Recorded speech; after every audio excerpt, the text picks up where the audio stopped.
Hello दोस्तों, राधे राधे, जय माता दी। आप सभी को दिवाली की बहुत सारी हार्दिक शुभकामनाएं।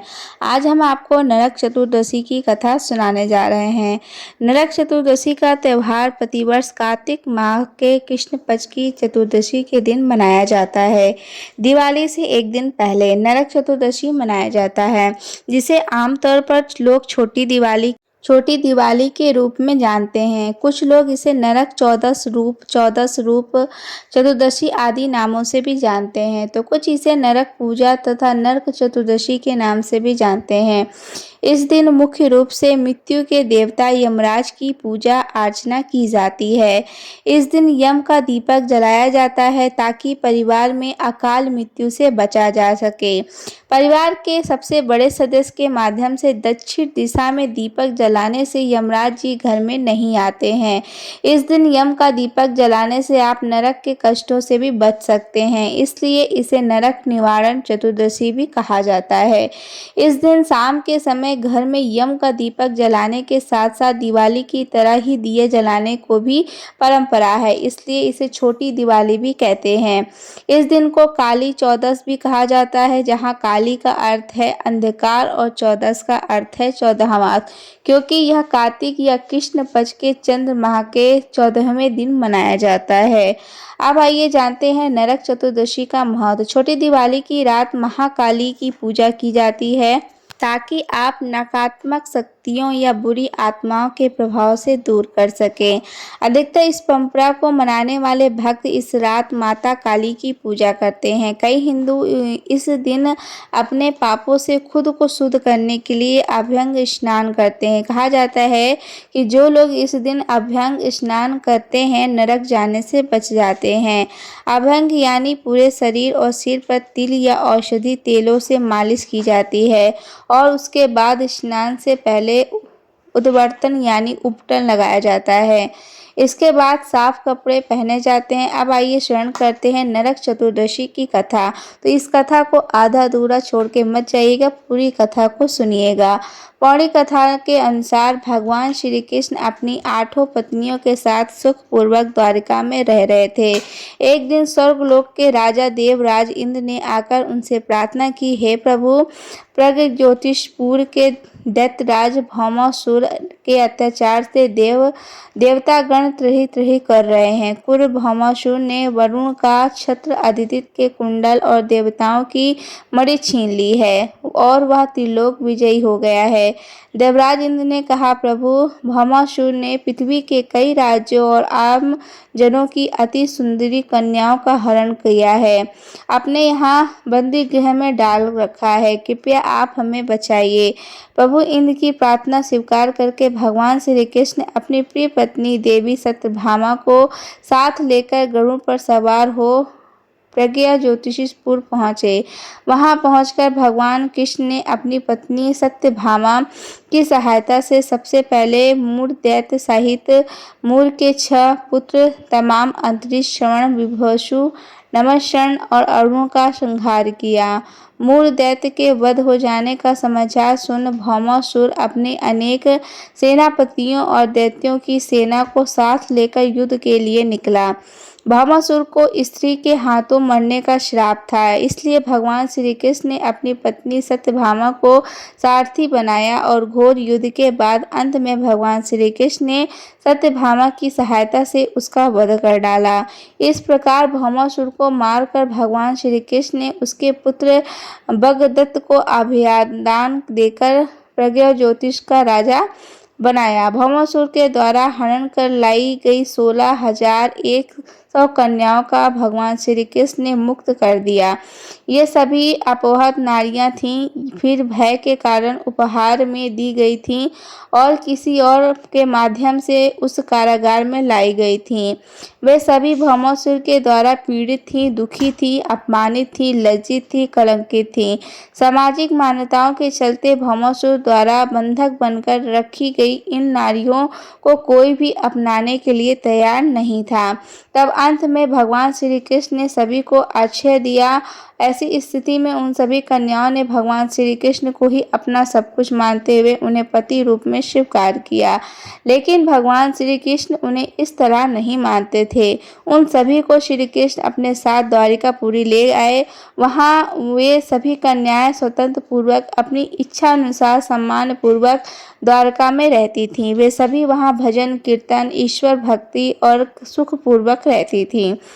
द्वारका एक भव्य नगर था जहाँ सभी समाज और वर्ग के लोग रहते थे।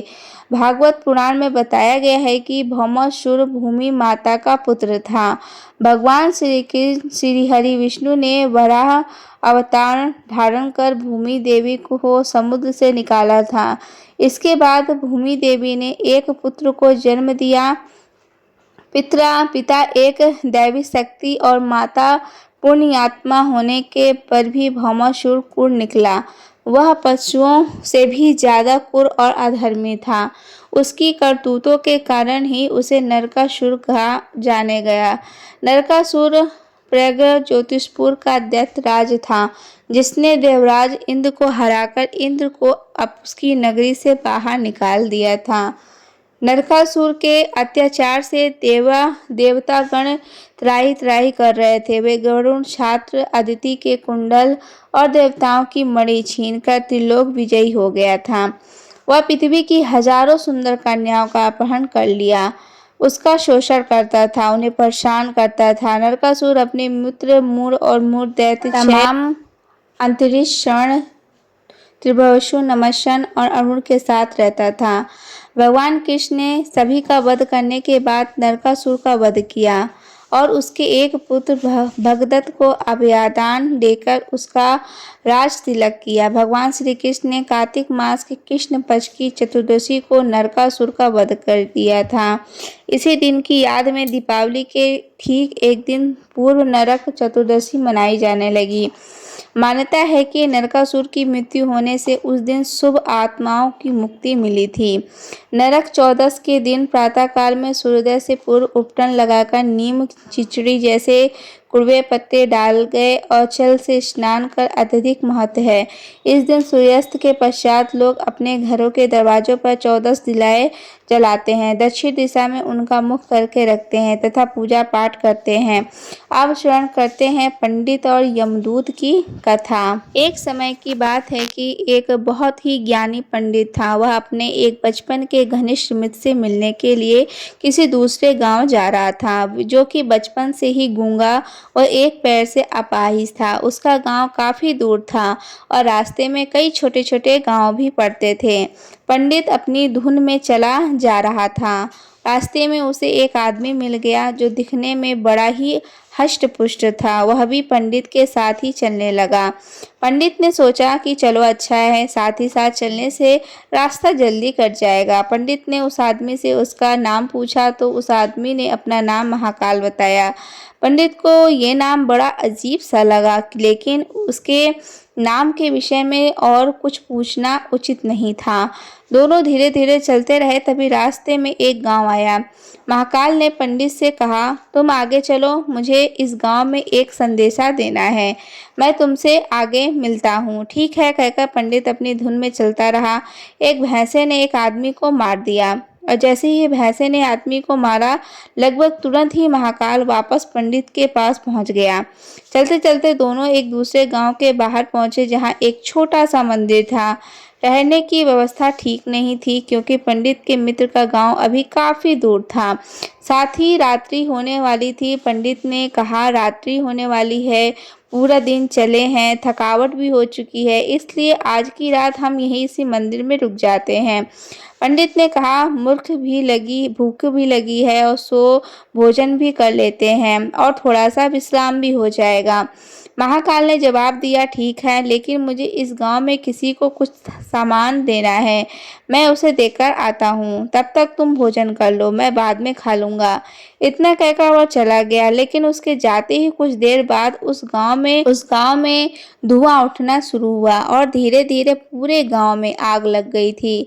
पंडित को आश्चर्य हुआ। उसने मन ही मन सोचा कि जहाँ भी ये महाकाल जाता है वहाँ किसी न किसी तरह की हानि हो जाती है, लेकिन उसने महाकाल से रात्रि में इस बात का कोई जिक्र नहीं किया। सुबह दोनों ने फिर से अपने गंतव्य की ओर चलना शुरू कर दिया। कुछ देर बाद एक गांव आया और महाकाल ने फिर से पंडित से कहा कि पंडित जी, आप आगे चलें, मुझे इस गांव में कुछ काम करना है, इसलिए मैं आपसे आगे मिलता हूँ। इतना कहकर महाकाल जाने लगा, लेकिन इस बार पंडित आगे नहीं बढ़ा बल्कि खड़े होकर महाकाल को देखता रहा कि वह कहाँ जाता है और करता क्या है। तभी लोगों की आवाज़ें सुनाई देने लगी कि एक आदमी को सांप ने डस लिया है और उस व्यक्ति की मृत्यु हो गई है। ठीक उसी समय महाकाल फिर से पंडित के पास पहुंच गया, लेकिन इस बार पंडित को सहन नहीं हुआ। उसने महाकाल से पूछ ही लिया, तुम जिस गांव में भी जाते हो वहां कोई न कोई नुकसान ही हो जाता है। क्या तुम मुझे बता सकते हो कि आखिर ऐसा क्यों होता है? तब महाकाल ने जवाब दिया, पंडित जी, आप मुझे बड़े ज्ञानी मालूम पड़ते हैं, इसलिए मैं आपके साथ चलने लगा था, क्योंकि ज्ञानियों का संग हमेशा अच्छा होता है। लेकिन क्या सचमुच आप अभी तक नहीं समझे हैं कि मैं कौन हूँ? पंडित ने कहा, मैं समझ तो चुका हूँ, लेकिन कुछ शंका है, इसलिए याद आप ही अपना उपयुक्त परिचय दें तो मेरे लिए आसानी होगी। महाकाल के जवाब दिया कि मैं यमदूत हूँ और यमराज की आज्ञा से उन लोगों के प्राण हरण करता हूँ जिनकी आयु पूर्ण हो चुकी है। हालांकि पंडित को पहले से ही इस बात की शंका थी कि फिर भी महाकाल के मुंह से यह बात सुनकर पंडित थोड़ा घबरा गया, लेकिन फिर हिम्मत करके पूछा कि अगर ऐसी बात है तो तुम सचमुच यमदूत हो तो बताओ, अगली मृत्यु किसकी है? यमदूत ने जवाब दिया कि अगली मृत्यु तुम्हारे उसी मित्र की है जिससे तुम मिलने जा रहे हो, और उसकी मृत्यु का कारण भी तुम ही बनोगे। यह बात सुनकर पंडित ठिठक गया और बड़े धर्म संकट में पड़ गया कि यदि सच में वह महाकाल यमदूत हुआ तो उसकी बात सही होगी और उसके कारण मेरे बचपन के सबसे घनिष्ठ मित्र की मृत्यु हो जाएगी। इसलिए बेहतर यही है कि मैं अपने मित्र से मिलने ही न जाऊं, कम से कम मैं तो उसकी मृत्यु का कारण नहीं बनूंगा।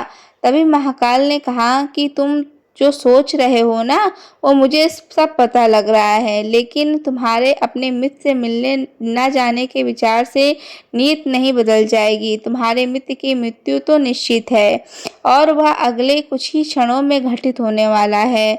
महाकाल के मुख से यह बात सुनते ही पंडित को झटका लगा, क्योंकि महाकाल ने उसके मन की बात जान ली थी, जो कि किसी सामान्य व्यक्ति के लिए संभव नहीं थी। तत्पश्चात पंडित को विश्वास हो गया कि महाकाल सच में यमदूत ही है, इसलिए वह अपने मित्र की मृत्यु का कारण न बने। इसलिए वह तुरंत पीछे मुड़ा और फिर से अपने गांव की तरफ लौटने लगा। परंतु जैसे ही वह मुड़ा, सामने से उसे उसका मित्र उसी की ओर तेजी से आता हुआ दिखाई दिया, जो कि पंडित को देखकर अत्यधिक प्रसन्न लग रहा था। पंडित को ऐसा लगा जैसे कि उसका मित्र काफी समय से उसके पीछे पीछे ही आ रहा था, लेकिन क्योंकि उसका वह बचपन से गूंगा हुआ एक पैर से अपाहिज था, इसलिए ना तो पंडित तक पहुंच पा रहा था और ना ही पंडित को आवाज दे के रोक पा रहा था।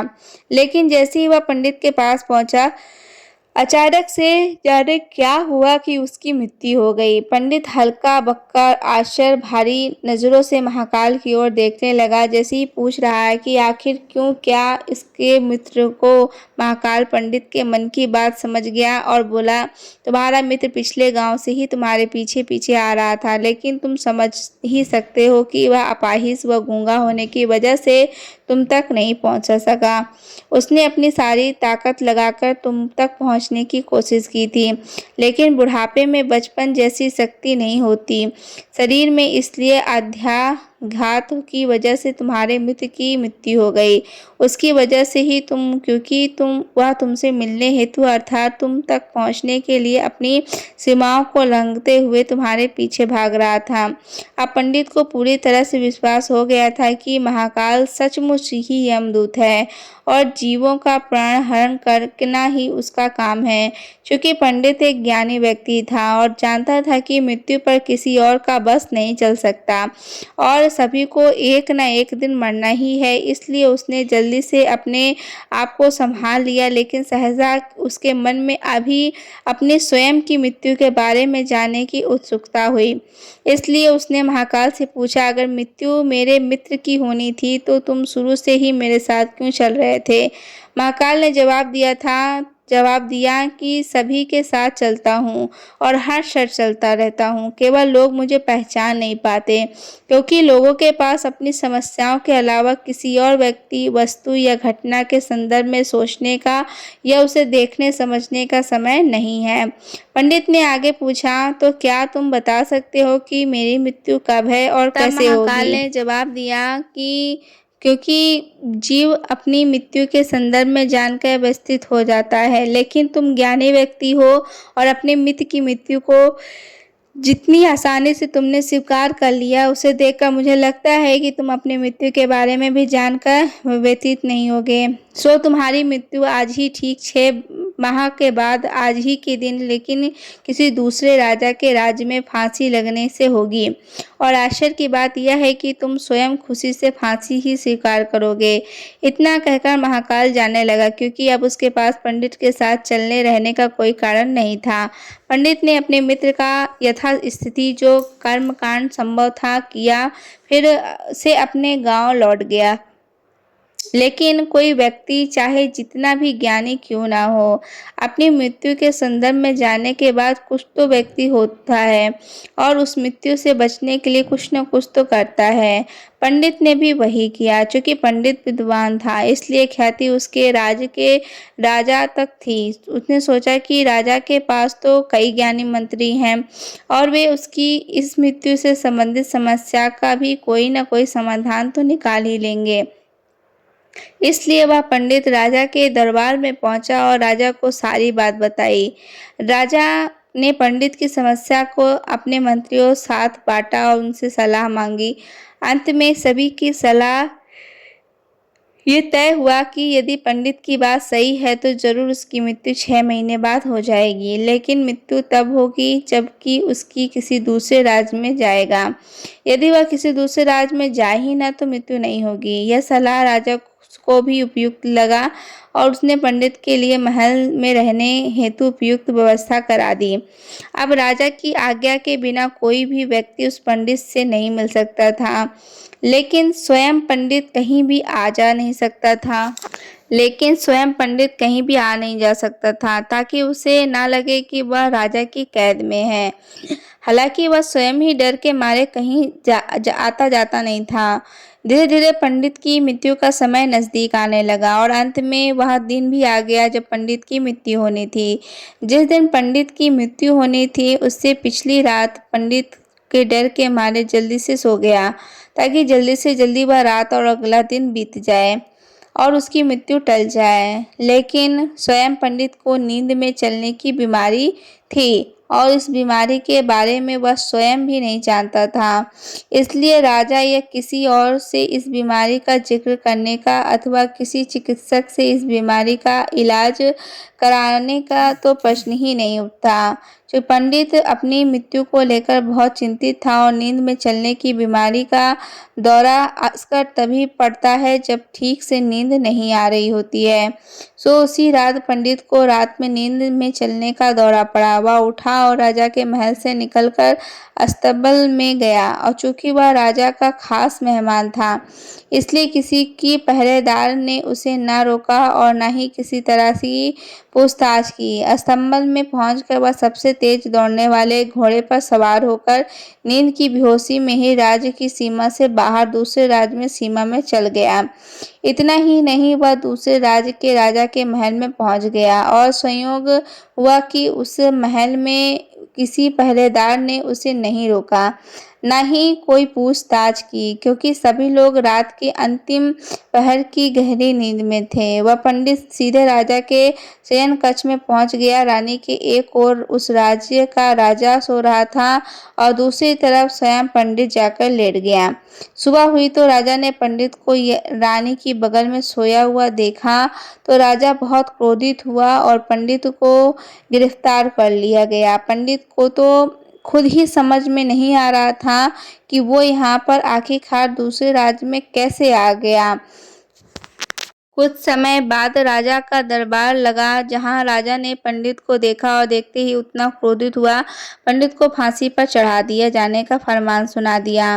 फांसी की सजा सुनकर पंडित कांप गया। फिर भी हिम्मत कर उसने राजा से कहा, महाराज, मैं नहीं जानता कि मैं इस राज्य में कैसे पहुंचा। मैं ये भी नहीं जानता कि मैं आपके शयन कक्ष में कैसे आ गया। आपके राज्य की भी पहरेदार ने मुझे रोका ही नहीं, लेकिन मैं इतना जानता हूँ कि आज मेरी मृत्यु होनी थी और होने जा रही है। राजा की ये बात थोड़ी सी अटपटी लगी। उसने पूछा, तुम्हें कैसे पता आज तुम्हारी मृत्यु होनी थी? कहने का क्या चाहते हो तुम? राजा के सवाल के जवाब में पंडित ने पिछले 6 महीने की पूरी कहानी बता दी और कहा कि महाराज, मेरा क्या किसी भी सामान्य व्यक्ति का इतना साहस कैसे हो सकता है कि वह राजा की उपस्थिति में राजा के ही कक्ष में रानी के बगल में सो जाए। ये तो सरासर आत्महत्या ही होगी और मैं दूसरे राज्य से इस राज्य में आत्महत्या करने क्यों आऊँगा? राजा को पंडित की बात थोड़ी सी उपयुक्त लगी, लेकिन राजा ने सोचा शायद वह पंडित मृत्यु से बचने के लिए महाकाल और अपनी मृत्यु की भविष्यवाणी बहाना बना रहा है। इसलिए उसने पंडित से कहा कि यदि तुम्हारी बात सत्य है और आज ही तुम्हारी मृत्यु का दिन है, जैसा कि महाकाल ने तुमसे कहा है, तो तुम्हारी मृत्यु का कारण मैं नहीं बनूंगा। लेकिन यदि तुम झूठ कह रहे हो तो इस निश्चित है कि आज तुम्हारी मृत्यु का दिन है। क्योंकि पड़ोसी राज्य का राजा उसका मित्र था, इसलिए उसने तुरंत कुछ सिपाहियों के साथ दूसरे राज्य के राजा के पास पत्र भेजा और पंडित की बात की सत्यता का प्रमाण मांगा। शाम तक भेजे गए सैनिक फिर से लौटे और उन्होंने आकर बताया कि महाराज, पंडित जो कह रहा है वह सच है। दूसरे राज्य के राजा ने पंडित को अपने महल में ही रहने का संपूर्ण व्यवस्था दे दी और पिछले 6 महीने से ये पंडित राजा का मेहमान था। कल रात राजा स्वयं इससे अंतिम बार इसके शयन कक्ष में ही मिले थे और उसके बाद उससे इस राज्य में कैसे पहुंच गया, इसकी जानकारी तो किसी को भी नहीं थी। इसलिए उस राज्य के राजा ने अनुसार पंडित को फांसी की सजा दिया जाना उचित नहीं है। लेकिन अब राजा ने एक नई समस्या आ गई थी, क्योंकि उसने बिना पूरी बात जाने पंडित को फांसी की सजा सुना दी थी। इसलिए अब यदि पंडित को फांसी न दी जाए तो राजा के कथन का यह अपमान हो सकता है। यदि राजा द्वारा दी गई सजा का मान रखा जाए तो पंडित की बेवजह मृत्यु हो जाएगी। राजा ने अपनी इस समस्या का जिक्र अपने अन्य मंत्रियों को किया तो सभी मंत्रियों ने आपस में चर्चा की और कहा, सुझाव दिया कि आप पंडित को कच्चे सूत्र के धागे से फांसी लगवा दीजिए। इससे आपके वचन का मान भी रहेगा और कच्चे सूत के धागे से लगी फांसी से पंडित की मृत्यु भी नहीं होगी, जिससे कि उसके प्राण भी बच जाएंगे। राजा को यह विचार उपयुक्त लगा। उसने ऐसा ही संदेश सुनाया। पंडित के लिए सूत्र के धागे का फांसी फंदा बनाया गया और नियम अनुसार पंडित को फांसी पे चढ़ा जाने लगा। सभी खुश थे कि वो पंडित मरेगा और ना ही राजा का वचन का झूठ पड़ेगा। पंडित को भी विश्वास था कि सूत के धागे से तो उसकी मृत्यु नहीं होगी, इसलिए वह भी खुशी खुशी फांसी चढ़ने को तैयार था, जैसा कि महाकाल ने उसे कहा था। लेकिन जैसे ही पंडित को फांसी दी गई, वह सूत्र का धागा तो टूट गया, लेकिन टूटने से पहले उसने अपना काम कर दिया था। पंडित के गले से नस कट चुकी थी। इस सूत्र के धागे से उस और पंडित के जमीन पर पड़ा तड़प रहा था और हर धड़कन के साथ उसके गले से खून की फुहार निकल रही थी। और देखते ही देखते कुछ ही क्षणों में पंडित का शरीर पूरी तरह से शांत हो गया। सभी लोग आश्चर्यचकित हक्के-बक्के से पंडित को मरते हुए देखते रहे। किसी को विश्वास ही नहीं हुआ रहा था कि एक कमज़ोर से सूत के धागे से किसी की मृत्यु हो सकती है। लेकिन घटना घट चुकी थी। नियति ने अपना काम कर दिया था। जो होना होता है वह होकर ही रहता है। हम चाहे जितनी भी सावधानियाँ बरतें, चाहे जितना भी उपाय कर लें, लेकिन जो हर घटना और उस घटना का सारा ताना-बाना पहले से निश्चित हो जाता है, जिसे हम रत्ती भर भी इधर-उधर नहीं कर सकते। इसलिए ईश्वर ने हमें भविष्य जानने की क्षमता नहीं दी है, ताकि हम अपने जीवन को ज़्यादा बेहतर तरीके से जी सकें। तो ये थी कहानी जो हमने आपको सुनाई नरक चतुर्दशी की। अगर आपको ये कहानी पसंद आई होगी तो हमारे चैनल को सब्सक्राइब कर दीजिएगा, वीडियो को लाइक कर दीजिएगा और कमेंट सेक्शन में जय माँ लक्ष्मी लिखकर ज़रूर जाइएगा। हैप्पी दिवाली।